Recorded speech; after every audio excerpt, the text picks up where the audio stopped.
Principal goals of many events.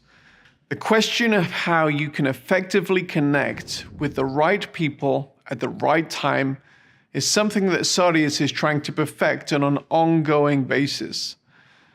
There are often a number of motivations that attendees have in coming to events. For some who are power networkers, they are often there essentially to sell, whether it's themselves, their products, or even their ideas. For others, they are on a discovery mission to find the best solutions to their challenges. Some are highly motivated to meet with the people they need to meet with, and others want to simply lurk and not network at all. Satisfying the needs of all types can be a challenge. There are a number of solutions out there that provide a serendipitous type of networking that you may have at a physical event. We believe networking and the ability to exchange online business cards doesn't have to be this hit or miss experience and can be more intentional than that which can be found in in-person events.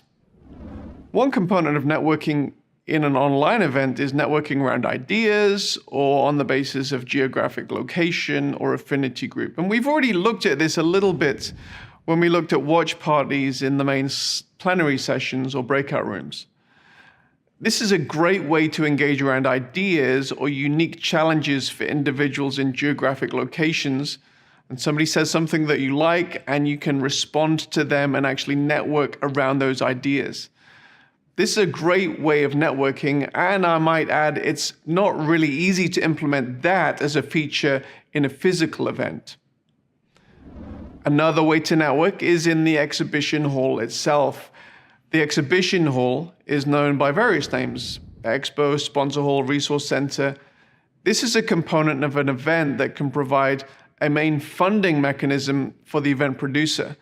And in much the same way as a physical exhibition does, in the virtual experience that the Sarius platform provides, sponsors have the opportunity to upload promotional videos and other materials that they would often have at a physical booth, as well as including links to other online resources.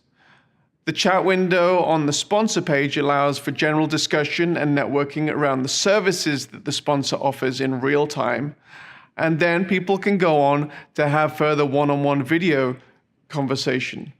For further, more direct, intimate conversation, people can go into a chat room and talk one-on-one.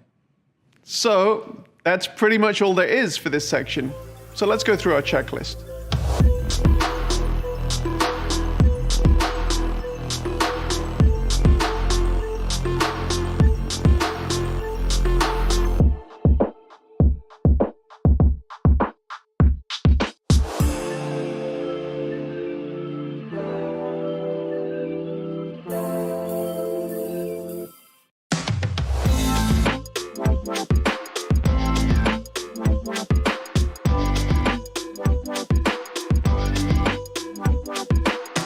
While there are many benefits for event broadcasts to occur in real time with an audience experiencing the event at the same time, there are different benefits in both supplying an event with extra video-on-demand content.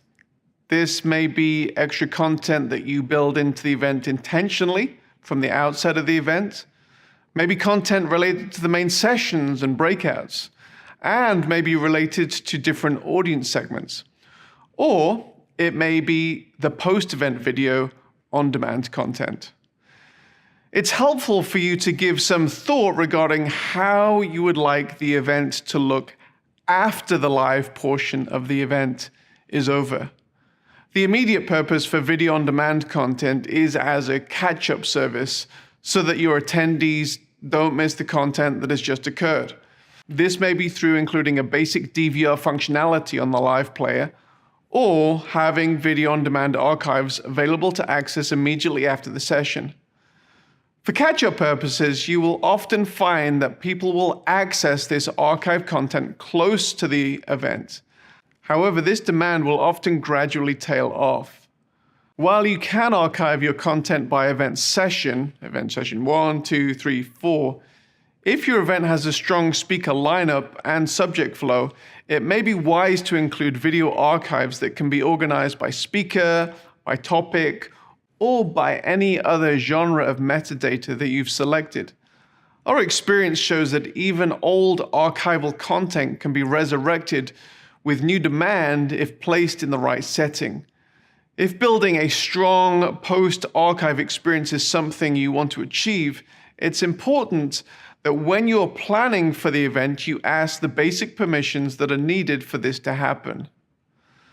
On the Sardius platform, we will help you create what we call the quote-unquote post-event, which is what the event will look like to the event audience or any other audience who subsequently signs up to the event after it is finished. With this being the case, it's important to finish the event strongly and provide thought as to how you can maximize the benefit of the experience. Unlike an exclusively on-site, in-person event, a virtual event gives you the opportunity to create a more curated, ongoing experience for a much longer time after the actual live event has finished. Determining the right analytics. Now, this little part of our guide could have been placed near the beginning, as it goes hand in hand with determining your metrics of success. However, it is also typically the last part of the event. It's important with any event that you look back retrospectively and determine your successes and your failures, the areas that can be improved and the areas that need to be dispensed with in the future.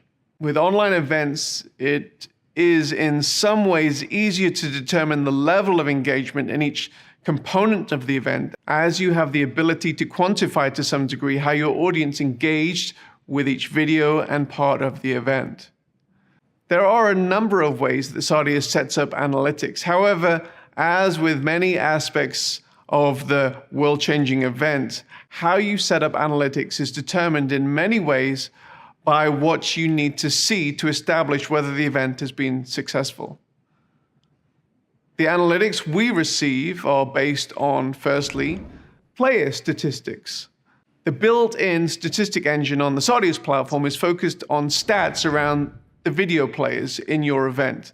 This means that there are many and varied analytics around the demographics of who watched your video content, where they watched it from, on what device they watched it on, how long they watched it for, which content they skipped, and which they engaged in.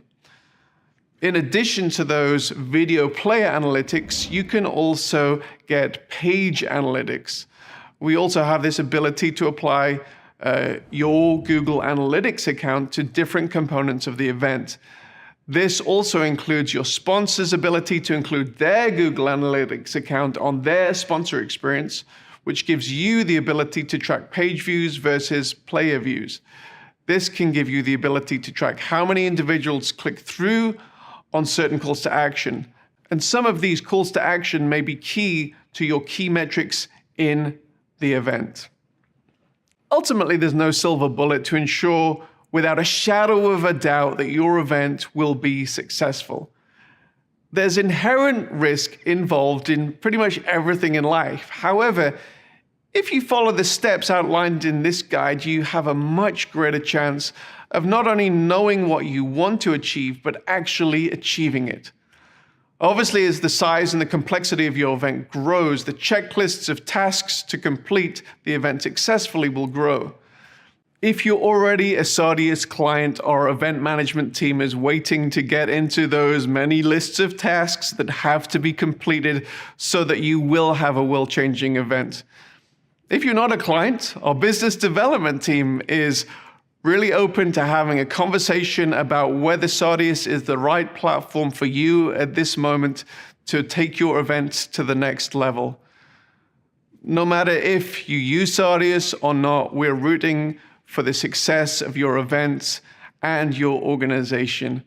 And I thank you so much for taking the time to go through this event guide.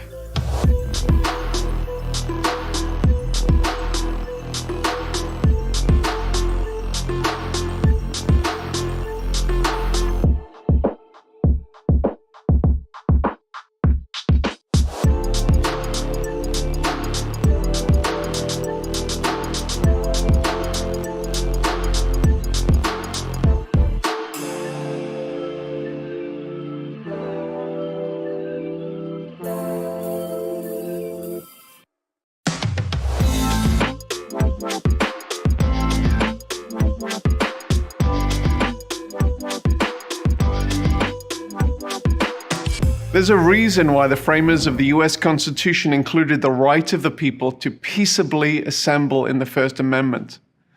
The reason is that history changes when people gather and exchange ideas. Be it the early church who gathered 2,000 years ago to the recent gatherings of the Arab Spring. Countries change, companies change, and individuals change when people gather, often providing the high watermarks of our lives. Just think about it. My bet is that your life has been changed by an event where people gathered, you exchanged ideas, and your life changed as a result. Well, hi, I'm John O'Hall. I'm with Sardius Media, and I want to take you on a journey over these next few videos to help you ask the right questions about your proposed event and ultimately get you the right answers. As you consider your upcoming event, you may not be thinking of an outcome as earth-shattering as those historical events I just mentioned. After all, you may only be planning your quarterly leadership gathering of your organization, the annual get-together. However, if you really want to achieve the change you so dearly would love to see in your organization or movement, perhaps the event you are planning can create the momentum that you so desperately need. You just need to be intentional about it, and that is what these videos and this guide is all about.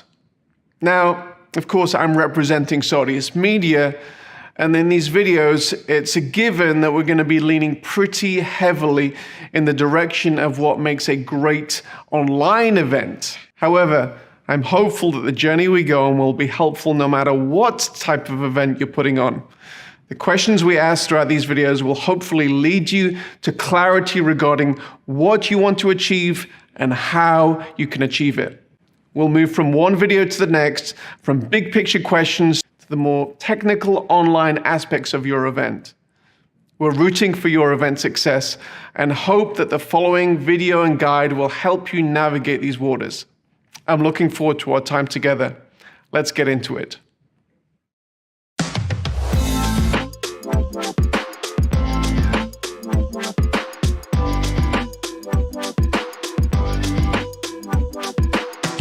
Often when you're starting to think about your event, you have something in your mind. Maybe it's a full room, a conference center, or a stadium buzzing with life and activity. And immediately, what typically happens is you go into planning mode to see how you can achieve that goal. But I want to encourage you to go back just a little bit further before we begin the planning phase and ask some more existential questions. So number one, I want to figure out your why. Whether you're having an in-person event or an online event, one of the first things you need to determine is what exactly the metrics of your success are in the event. These metrics are not primarily related to the number of people attending the event, although getting a big crowd may certainly be connected to your metrics. If you're hosting a product or a service launch, your ultimate goal will be related to the sales that are derived from this event. The amount of people who attend the event may therefore be a key indicator of success, but getting the wrong crowd that results in very few sales may lead you to adjust your strategy later on. In this regard, just getting the big crowd might make you feel good in the moment, but it would be more helpful for your team to talk about the real metric of sales and plan towards that particular goal. Now, if your goal is to communicate your vision to your super fans, your radical core audience, having a huge crowd with hundreds of thousands of people may surprisingly actually work against your main metric. If your audience wants to be addressed as if they are the only one that matters, including them just as one of the many thousands of the audience may be a bad idea. So I want you to think deeply about the metric of success, whether it's online or in person, and work with your team to achieve that particular goal. Now, let's translate some of these thoughts to putting on an online event. Now, in the TV industry, getting the eyeballs is a key indicator of success. Large numbers are also attractive to online broadcasters as they can result in advertising revenue. The strategy for engaging your audience online may be the same, simply gathering a big crowd. And if a simple big crowd is the objective, then maybe the right strategy is simply to go out on all the platforms like YouTube and Facebook. But if you're really honest with yourself and think about it, your goal is probably more than simply the eyeballs. And so when you think about it, there are some limitations to that strategy. Maybe you don't want to simply give away all your audience's data to those particular social media platforms. Maybe you want to serve them yourself. And that's why we're seeing the emergence of many OTT media platforms. Previously, you would watch content through the major media outlets, ABC, NBC, BBC, now Facebook and YouTube. And now the content makers are going, quote unquote, over the top to reach their markets directly. Think about Disney Plus, Discovery Plus, and the multitude of other niche brand video channels who are engaging their core audience directly. Getting to know who your core audience is, your super fans, your radical core, and engaging them around topics that are relevant to their life may be a more efficient and effective way to energize your people, who will then leave the event and immediately sell the vision to 10 more of their friends and therefore grow your superfan radical core. Now, choosing the right type of event is important. There are different types of people, there are different types of objectives, there are different types of events. It's important to understand the difference between meetings. In some meetings, you need to achieve deep collaboration between attendees, while other gatherings are about gathering as many people as you can to mobilize them behind a specific vision. Sometimes you need an intimate fundraising banquet, and other times it's a rock concert that you're after. There's no right type of event which is better than another, but it is important to recognize what you're trying to achieve and choose the right medium to communicate exactly what you need to. Now, there generally is a right type of event for what your present needs are, and you shouldn't spend a whole bunch of time and money and then later on realize that you've made a poor choice to achieve the desired goals. And so that is why I want to encourage you to be intentional in figuring out the right medium. The rationale and motivation for an online event is just as important as the rationale and motivation for an in-person physical event. There's not one type of online event that you have to go down. It's often possible to mimic the aspects of a physical in-person event when you're having an online equivalency. However, it's important to recognize the differences between online and in-person events. Simply being online means you are communicating in another medium, and while this offers many benefits over in-person events, there are similarly many elements that cannot and shouldn't be reproduced. Online communication is better for intense, effective, focused, interactive information sharing, as well as focused networking, one-on-one meetings.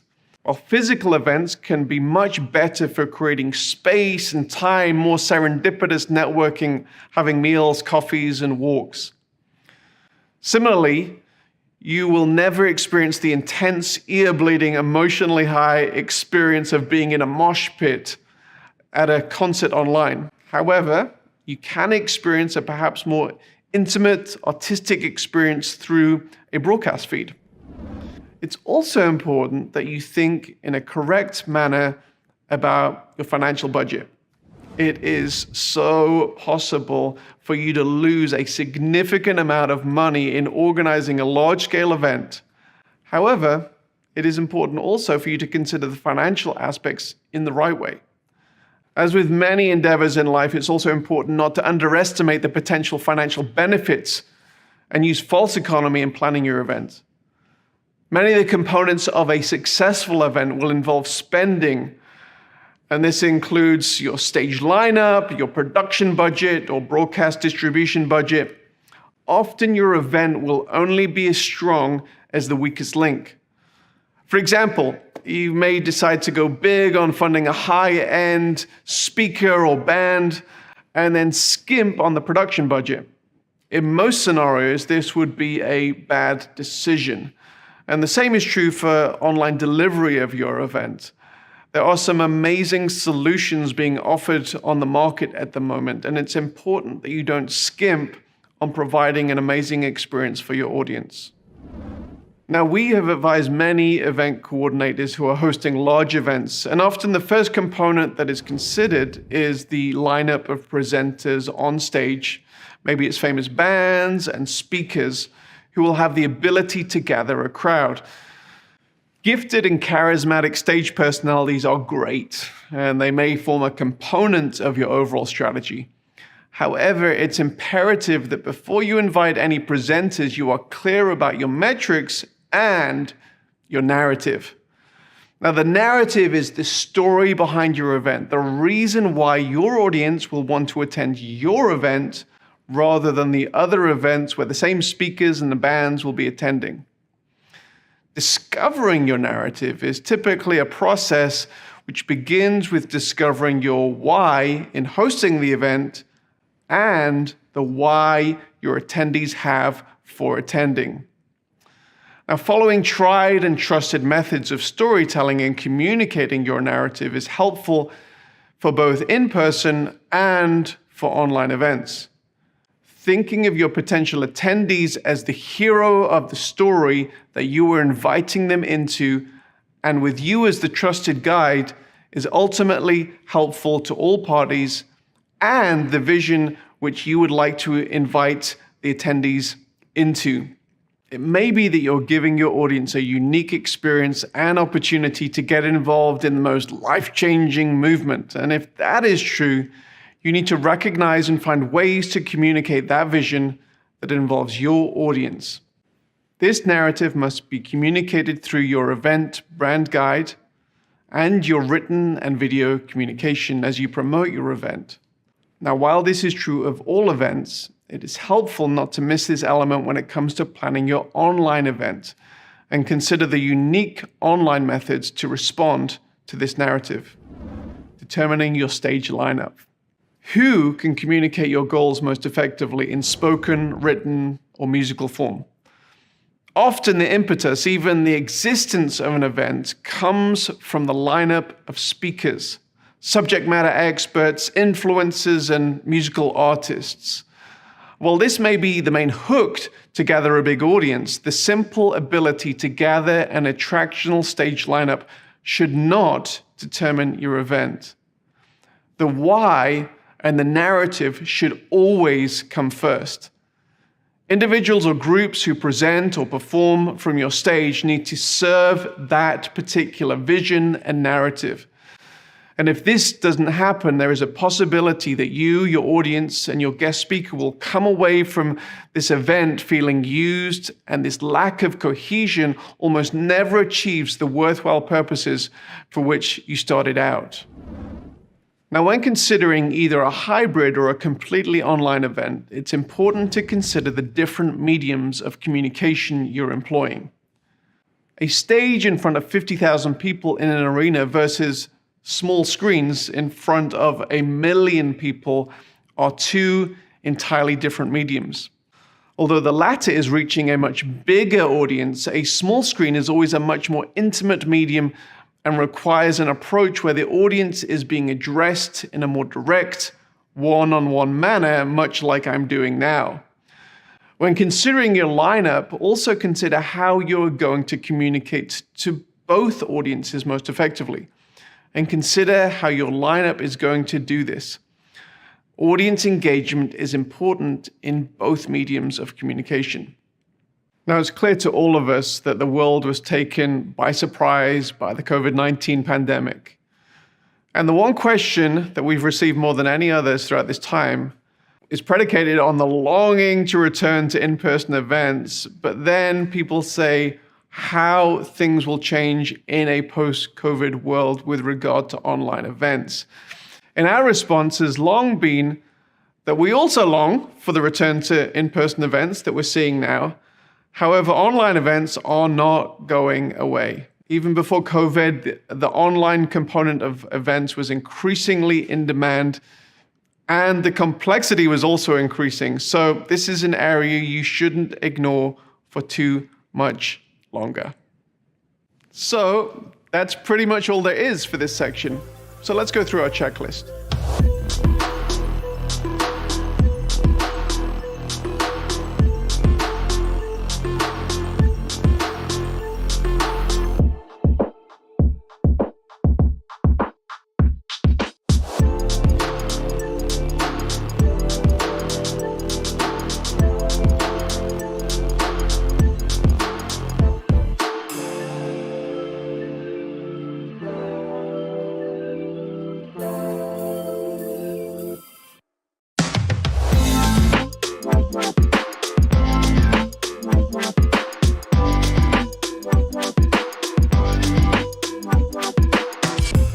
So you figured out the reasons why you're doing your event. The next thing you need to figure out is how to communicate what you're doing to your intended audience to ensure the right people are at your event. Although this is a little bit of a simplistic take, the human dynamics of any event remain pretty consistent whether you're a nervous high schooler wanting to pull off the student event of the century, or gathering 80,000 into a football stadium, or hosting an online event of any size. It really is true if you get that school quarterback and cheerleader and their buddies, people start paying attention no matter what demographic you're trying to reach. The quarterback may be different for different audiences, and you may have to be ready to communicate these nuances in language that your particular audience understands and connects with. But outside of these communication differences, other dynamics are actually often the same. The bottom line is that getting people to an event typically revolves around a number of rather similar factors. So let's consider the reasons why people register, buy tickets, and eventually attend an event. And these things are things that you need to consider in your networking and marketing as you prepare for your event. Number one, people will come to see a VIP, a favorite musical act, an influencer, a subject matter expert. That stage lineup is important. Number two, people come to learn. They're going to be equipped at your event. Number three, often people will register to create memories and experience a unique moment of high emotion. That might be a rock band. Number four, for the networking opportunities, often at expo events. Number five, to support a cause. Number six, to be at the event of your tribe, your affinity group, the annual get-together. Number seven, because friends and colleagues are going to the event and people want to be there and belong to the group. Number eight, people go to be inspired and get a kickstart, a kick up the backside in a particular area. And number nine, people go to be entertained. Often the reasons why people eventually attend are a combination of a number of these factors, and even more mundane reasons can just nudge a person over that finish line into actually buying a ticket.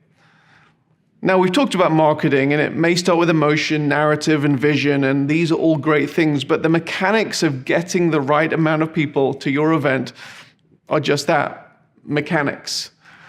And after a number of events, you will typically be able to estimate the percentage of people who will show up when comparing that to the number of people who have registered. So if you have a free event, it might be, we typically get 50 to 60 people, 60% of people who register who actually attend. Or if you have a paid event, it might be 85 to 95% of people.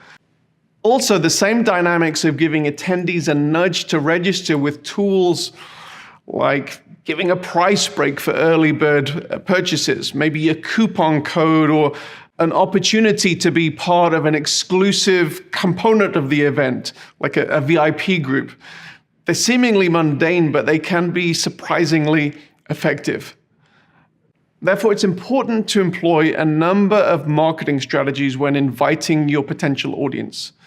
Communicating both the high-level narrative that we've talked about, as well as these more mundane tool nudges on timing, cost, and exclusivity, which can get people over the edge, and so you know the number of people who are going to attend your event.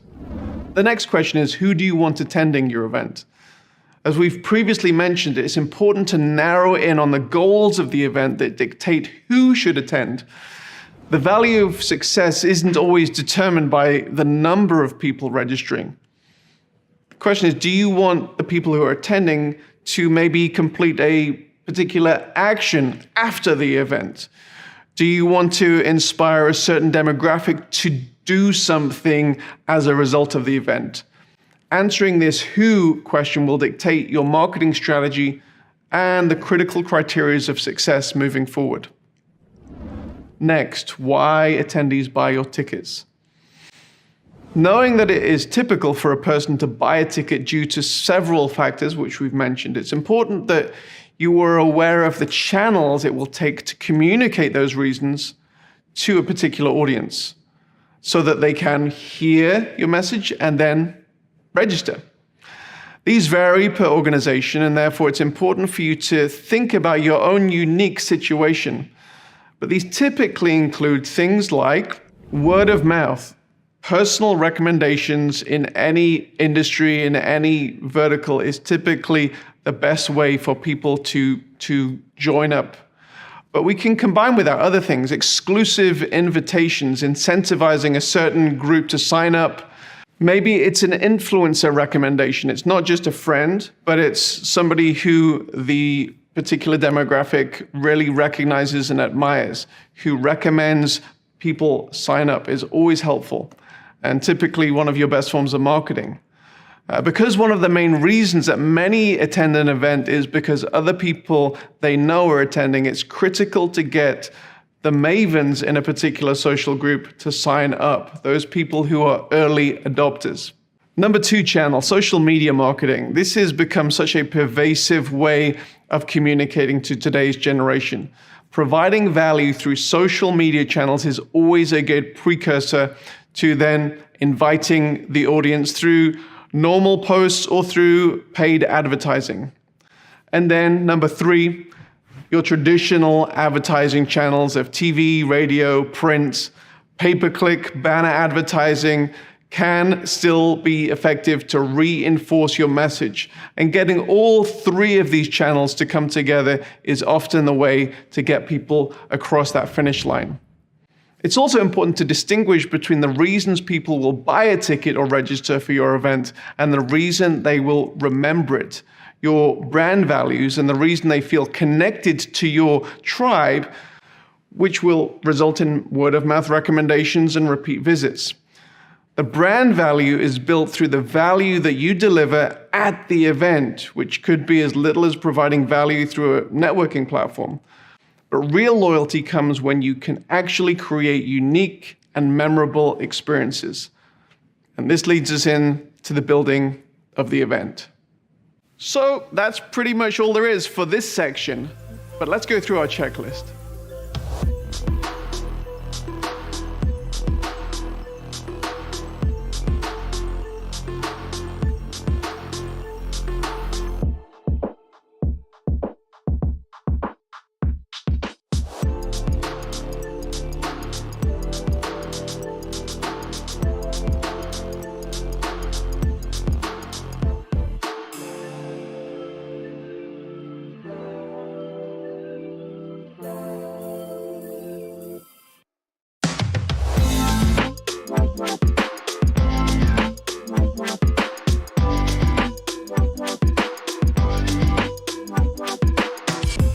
So we've thought about the why of your event. We've thought about who your main audience is and how you will communicate to them about attending. Now we need to get into the meat of planning your event. And the first part now is determining when the event should take place and how long it should last. Now, event producers who are familiar with the cadence of an in-person physical event are often curious and ask us whether there are similar optimal times and durations for online events. There's no exact science in answering this question. However, there are some guiding principles which must be considered. In-person events will often require an attendee to take time out from their usual schedule. It might include travel and booking accommodation. And if this is the case for a significant portion of your audience, then it's often wise to make the hassle involved in travel and staying away from home worth it. You, as the event producer, must be concerned with the creation of space in the event, time for networking and meeting, as well as determining the potential for curated moments in plenary sessions which unite the messaging and can mobilize your entire audience. Now, hybrid events, online and in person, typically have the same considerations as in-person events, as it mirrors the in-person event experience. Now, it often comes as a surprise to first-time hybrid event producers that the people attending the online portion of the event are actually physically present at the event. They may have other commitments, or they may be in a hotel room, and they don't want to miss out on certain parts of the event. It may be that they missed a plenary session because of an offline meeting, and they are catching up with the flow of the event. The bottom line with hybrid events is that you should simply mirror the in-person schedule. Exclusively online events may be treated slightly differently. Since they don't require attendees to take time off work, one more significant consideration is that attendees may only be joining outside of work hours, unless, of course, you're hosting a work event, in which case holding it within typical working hours becomes optimal.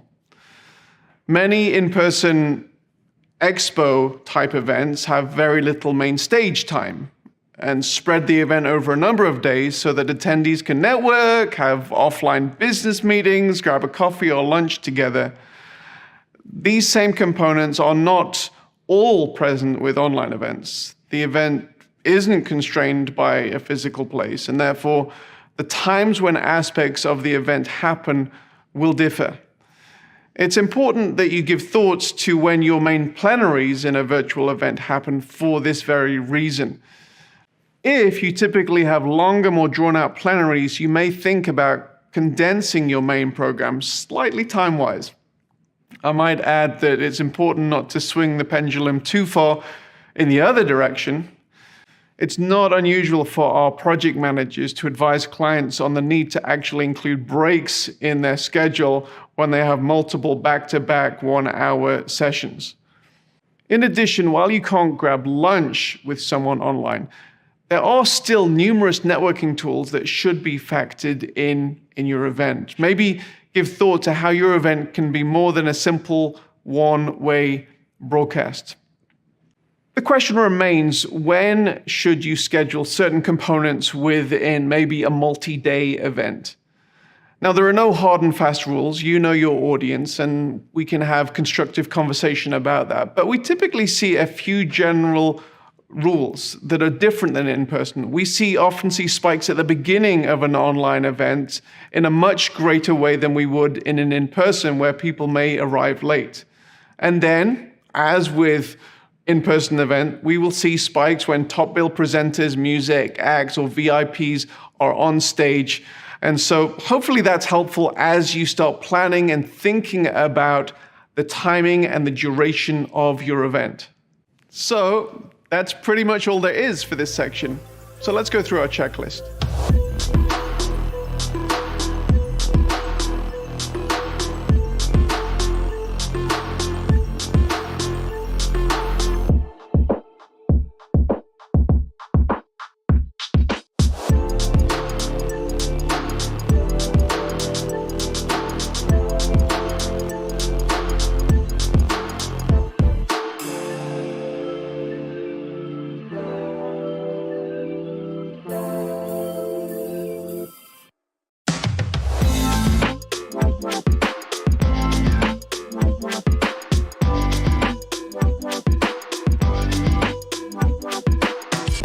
Whether you're having an entirely in-person, a hybrid, or an exclusively virtual event, there are a number of questions that you need to answer.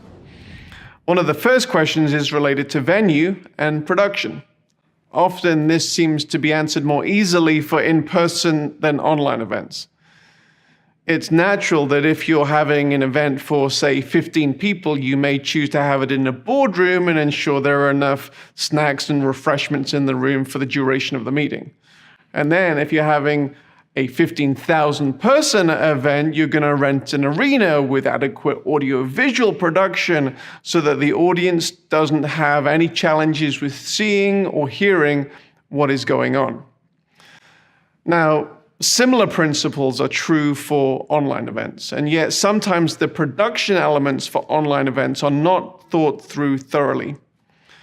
WebRTC, that's Web Real-Time Conversations, and other video conferencing applications that you'll be aware of are amazing tools for real-time interactions. However, their strength is in connecting individuals through low-latency video connections. And that's usually for small numbers of people and not for broadcasting a high-quality message to thousands. Now, if you're having a 15-person boardroom meeting and you wish to take it online, then utilizing such WebRTC, Zoom-type applications is the right choice. If you're broadcasting a message to thousands, however, using a low-latency application is probably not the right choice.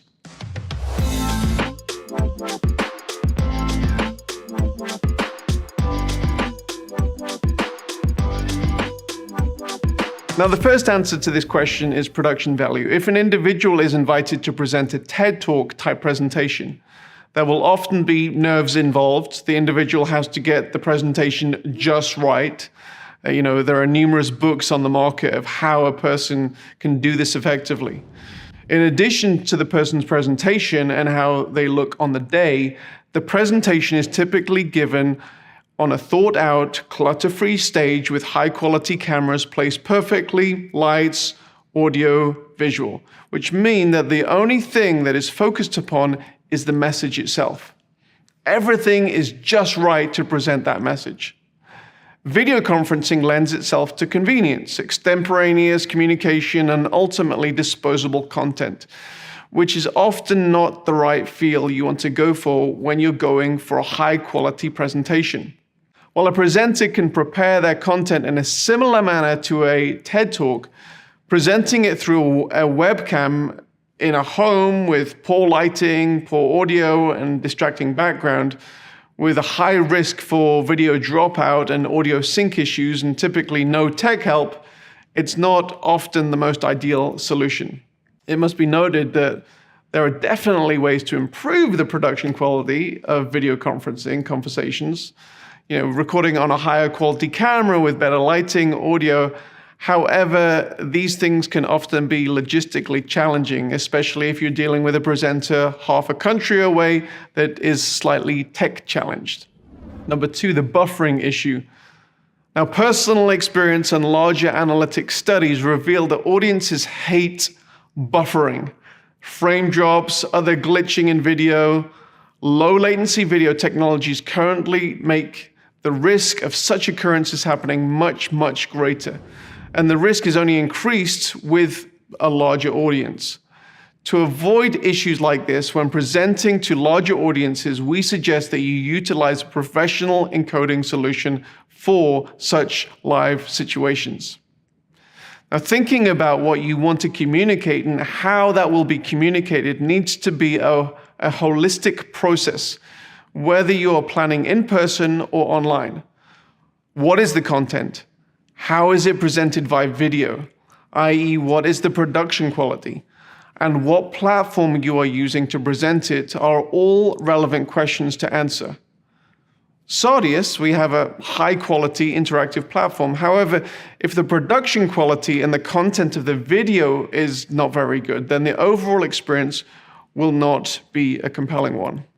So that's pretty much all there is for this section, but let's go through our checklist.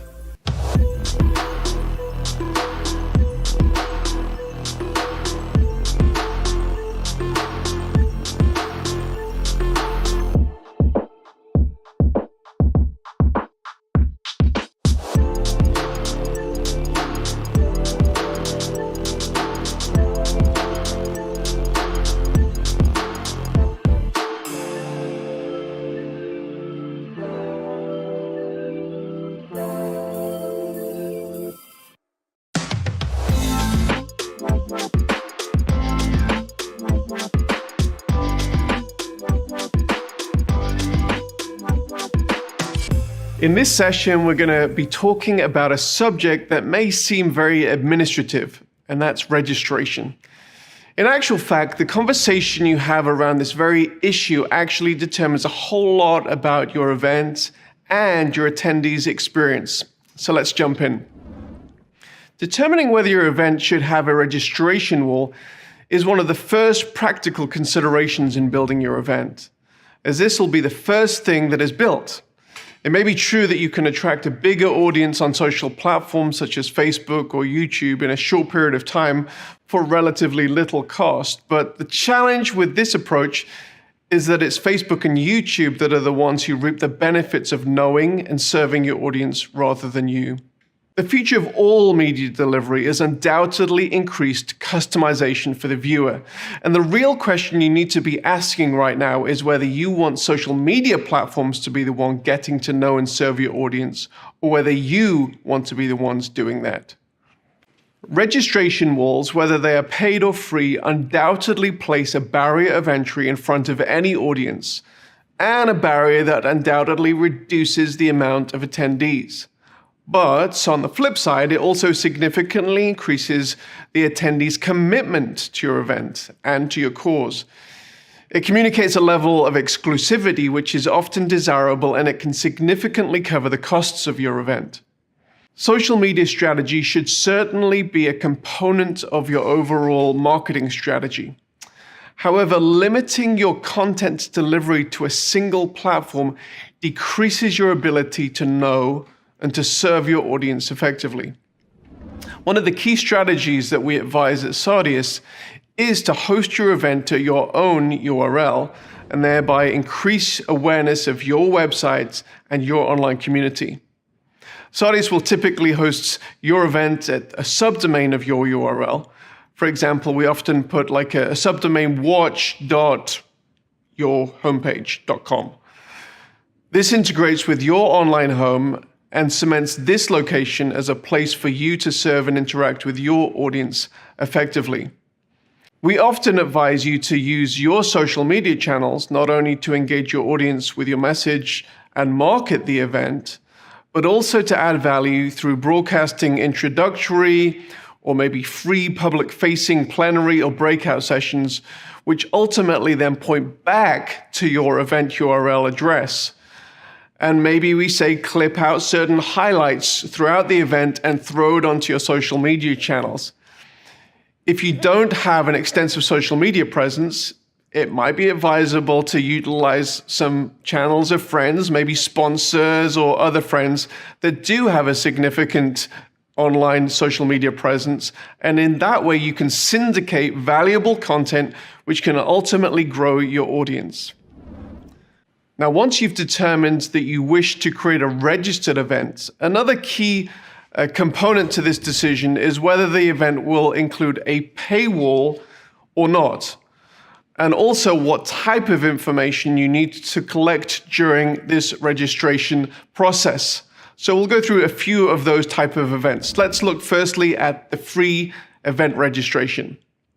Now, that might be as simple as collecting the email addresses and names of your attendees, and some clients even provide the main sessions of the broadcast completely for free with no registration at all, but then offer many of the features of interactivity, the breakouts, maybe the post-event video on demand as perks, which come if you do that free registration. Such a free registration may be worth it to you in order for you to build your CRM database. Keep in mind that it's often advisable to actually connect the registration information collected here to your day-to-day source of truth client database so that you can make the most of the data. And also to understand how your audience has interacted with your event through the analytics, which we will address later. Once we've determined to do a registration, one of the next key questions is, should I charge for my event? Now, a paywall doesn't always mean that you have to sell tickets. An alternate option could be a voluntary suggested donation for the event, especially in the case of nonprofits, which technically for us works in much the same way as a ticket sale. Many event organizers will not actually cover the cost of the event simply through ticket sales, but with revenue from other sources coming from sponsors, donations, and other ancillary revenue channels during the event. Every event is different. For one portion of high demand, high ticket price events, paying the event bill is never a challenge. But for another portion of event producers, breaking even may be a very high priority for you. Now, as you would expect, the normal rule of supply and demand applied to your ticket sales. Now, more information at registration and higher ticket prices will typically lead to fewer people making a commitment and going through with a purchase. Another consideration that is often relevant for nonprofit events is that when you sell tickets, there is a requisite expectation created related to your event of a certain level of quality in the deliverables, which often includes a high-touch customer service necessity. And therefore, such organizations may choose the route of a suggested donation for a ticket instead. Now, there isn't a right or wrong approach in answering these questions. However, you should consider them alongside your main event metrics as you build your registration. The next section we're going to look at is gathering the right information for you. With any type of ticketing, you will need to determine the fields of information you wish to collect. These may include information necessary for registration and the smooth running of your event, information necessary to create a user profile in the event, and any other marketing information that is helpful for you. I'm just going to run through a list of examples of fields that you may consider, and we'll bring it up on the graphic. Name, your first and last name, email address, a full physical address, a partial physical address, country, state, postal code, telephone number, maybe social media links, a short bio, a profile picture of the attendee, a type of ticket required. You may want to suggest different types of audience journeys throughout the event. You may want to have a field for promotional codes, credit card information, and custom marketing questions and opt-ins.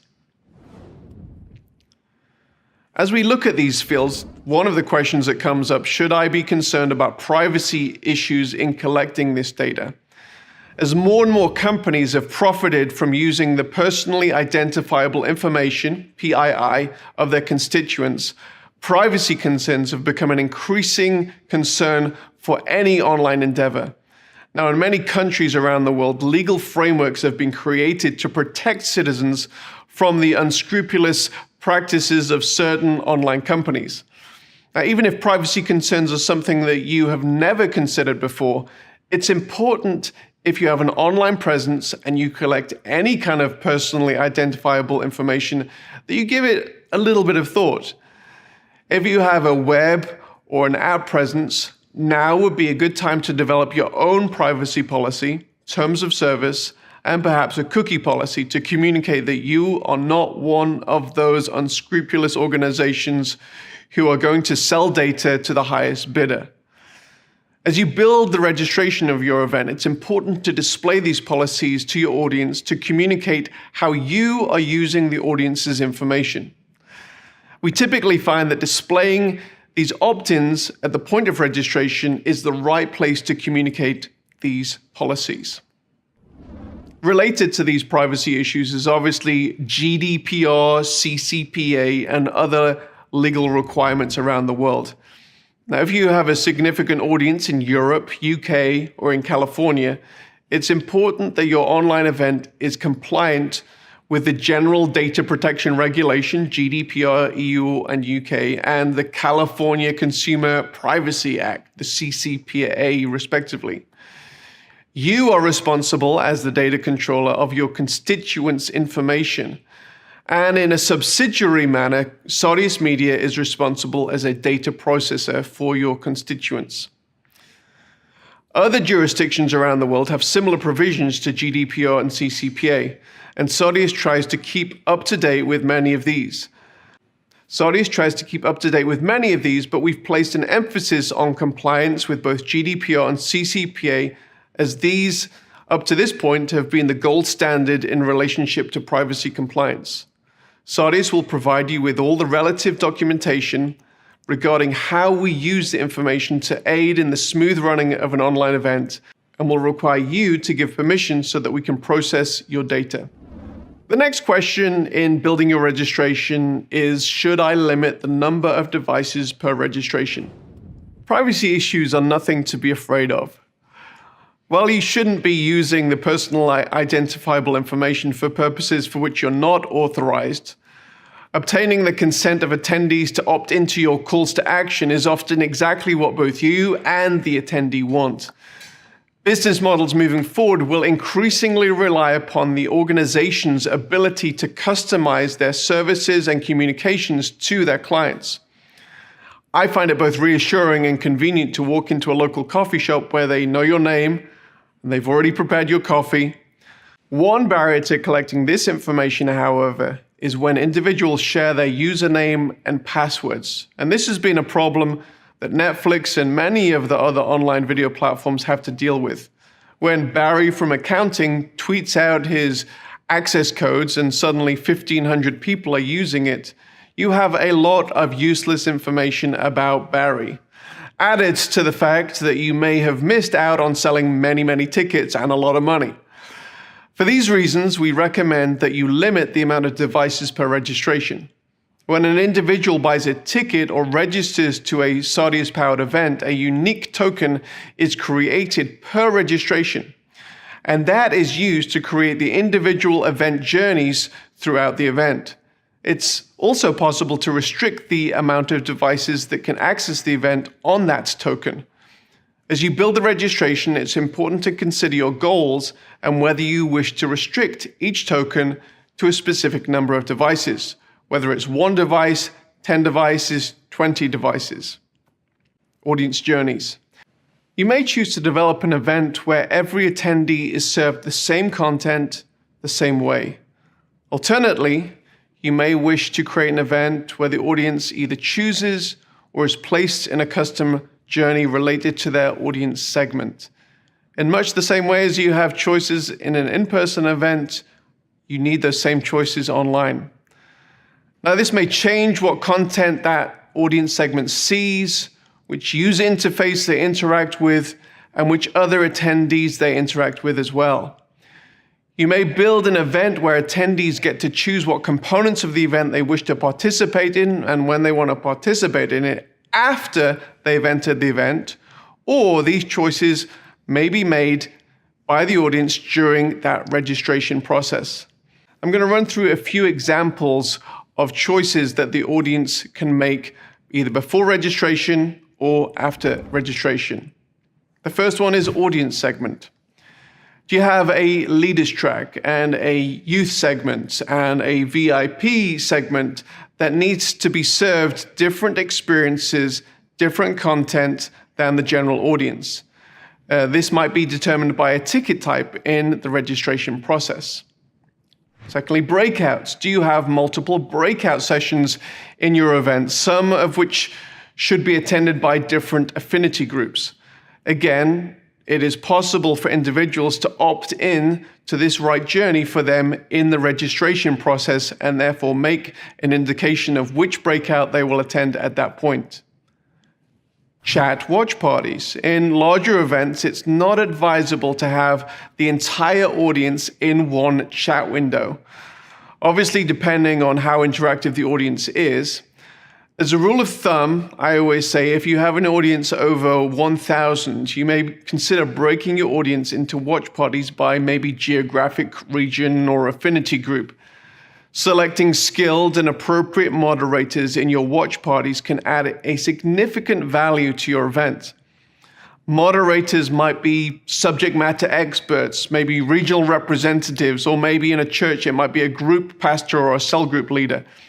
It's also sometimes advisable to include the actual presenter in the watch party if the video being played is actually played simulated live. And so you add that live component to the event, and so people can ask questions on the fly. One-on-one meetings is another component. Part of any event are exclusive experiences. Meeting one-on-one with subject matter experts, consultants, counselors, or for personal prayer is one such exclusive experience. While this might be decided later on in the event, it's also possible to schedule this experience through the registration process and make this part of the individualized journey for the attendee. Building your online registration. For online events, registering for the event with your organization may be the first point of contact that an attendee has with you. Therefore, there are a number of elements to think through in addition to the fields of information that you're collecting.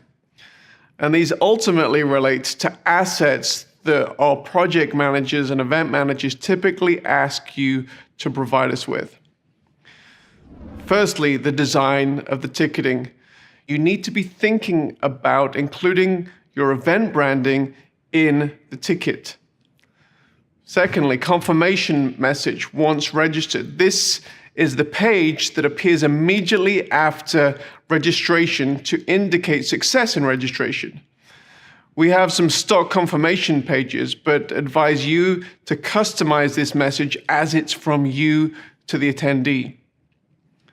The registration confirmation email content, this is very similar to the confirmation message we just talked about. Now, we have some examples of what good confirmation emails look like, but again, this is a message from you, so it's important to ensure you get the message and the tone correct from your organization. Lastly, the pre-event landing page. Once an individual has registered, they won't experience the full event until the day that it begins.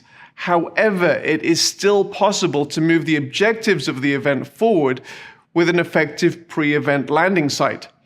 This is the location where registrants will be directed to upon completing registration. It includes your basic branding elements with a written welcome message and usually a countdown to when the event will open. We also advise that in addition to any text, you include a welcome video, which can help orient your audience regarding what to expect at the event, as well as creating excitement and maybe pointing people to a specific call to action that you may have in that pre-event build-up period. This might be a temporary landing page until the event watch page is created. Now let's talk about collecting money for a moment. A number of ticketing services out there handle the payment processing of an event for a significant fee, which is often taken off the top of the monies collected before the remainder then reaches you. Now, we at Sardius operate on a different model, and that's a bring your own Stripe account approach. This means that you will pay the percentage transaction fee, maybe that 2 to 3%, and then receive the income directly from your audience to your bank account. The next question is, when should I open registration? Now, some organizations have established behaviors concerning when they open registration for their events, and it would create confusion to their audience if they veered from this course. However, when no such general behavior has been established, a common question that is often asked is when registration should be opened. Now, while many aspects of a physical event and an online event are transferable, this is one area that must have a few different considerations.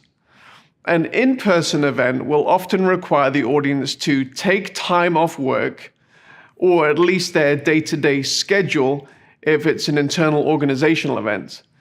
This often requires much more forward planning, including travel, accommodation arrangements. For this reason, it's often important to open event ticketing up to a year or more in advance for an in-person event. Added to this is the fact that an in-person event often has limited capacity at every level of the event, which could add the motivation to buy early. Now, an online event does not invade as much of the day-to-day schedule of an audience, a fact that must be considered when creating the event schedule if it's entirely online.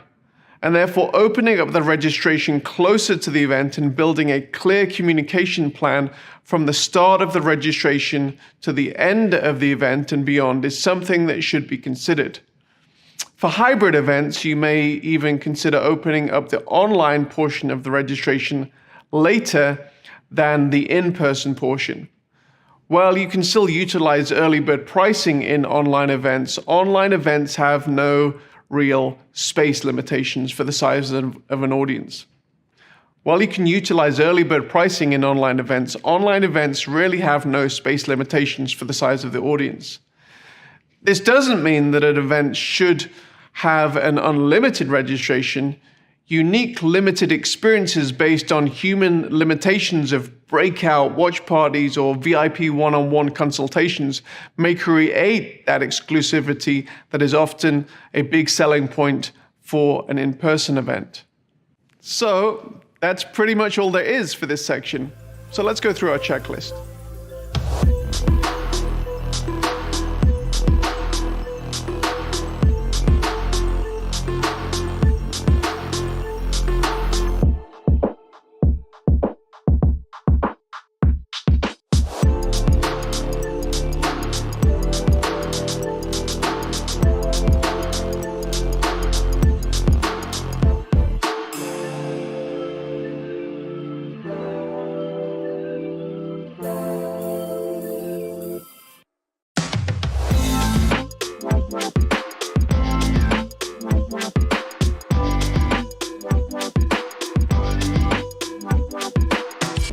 In this session, we're going to go through all the considerations that you need to think about in relationship to producing your online event. When you design a large in-person event, much thought is often given not only to the content that is delivered from the stage in the main plenaries, but also to the design of the stage and the main auditorium.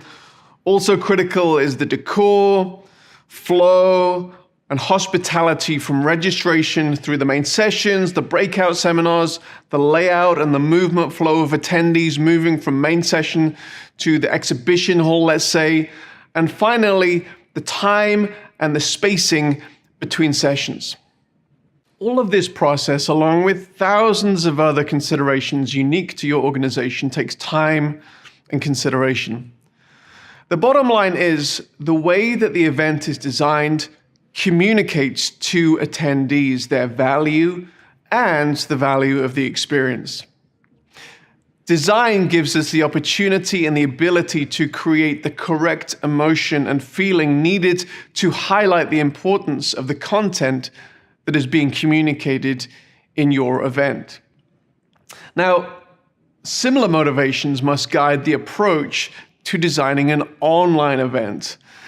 An amazing brand contained with killer design, implemented with a highly intuitive user experience, will create the difference between a good and a great event. Creating this wow factor, as we like to call it, is something that will create that difference. Your audience is typically part of your tribe. They've come to your URL to experience your event. Now, while your audience could experience your broadcast within the context of a social media platform or even a cookie-cutter platform, in such scenarios, often the platform itself becomes a dominant part of the experience. You are in essence meeting in, say, Facebook's building rather than your own. Now, those of the utilitarian mindset may not care for this design aspect, yet I believe, and all of us at the Sardius team believe, that it's important to think about the following components in a similar way to the way that you would consider the component parts of an in-person event. Considering the video, the user interface, which we call the UI, which is typically more about the design aspect, the user experience, or UX, which is typically more about the functionality of the platform, as well as the timing of the overall presentation that altogether determines the quality and the wow factor of your event. Now, Sardius can adopt a number of approaches when it comes to design and UI and the whole graphic design process. The first approach that we take is that we do everything. Sardius always provides the user experience functionality related to how the event works, and we can also offer professional design services, which can be limited to simply the user interface of the main watch experience, but could also be extended to creating a unique brand guide with logos, graphical assets, motion graphic assets to avoid the workload for many busy design departments, or create a unique interface for smaller organizations that may or may not have a design department. Approach 2 is that you rely for graphic design on your tried and tested in-house designers or design agency. We are very intimately aware of the visceral effect of design and how much brand and design matter to design teams and agencies of so many of the larger organizations that we work with. Outsourcing design to a new company for what may be a large communication opportunity for your organization may not be the road that you want to travel at this particular time. And that's perfectly fine. In such situations, Sardius provides your design team with the different wireframe templates and options and previous examples of event layouts and user experiences that have been successful in our experience, and invite your design team to dream about what your brand would look like in the most optimal situation, often creating a flat design that then our team brings to life. The third approach is a more modular approach for perhaps more budget-minded clients. For those more conscious of time and budget, there are also more modular approaches that we can offer in this situation, giving you dimensions of some of the design elements that are needed to be populated for an event. In this case, it will still feel like you customized, as you will be responsible for colors, images, and design elements. However, it is a stripped down approach. A list of design elements that you need to provide will be given to you by your event manager. Regardless of how the user interface is created, there are many design type elements that you will need to provide to our project management team that will be used to build the event out, and your event manager will provide you with that list. Coupled with an excellently designed user interface which effectively communicates your brand is the schedule and structure of the event and considerations of when to present certain components of the event. Now, we take the approach that an effective online event is not a static web page with a library of video and other information that the attendee gets to navigate through on their own time, although there is a time and a place for this type of experience, and a component of it may even be part of your live event, but rather an effective online event in much the same way as an in-person event is a shared experience of different event sessions that are served to the attendees in real time in much the same way that an in-person event happens. Most events consist of main plenary sessions, breakout seminar tracks, and other type meetings. These sessions form the backbone of the event in terms of content delivery. Therefore, it's important to consider a number of factors in delivering the most optimal experience for your attendees. The run sheet or stage and content order.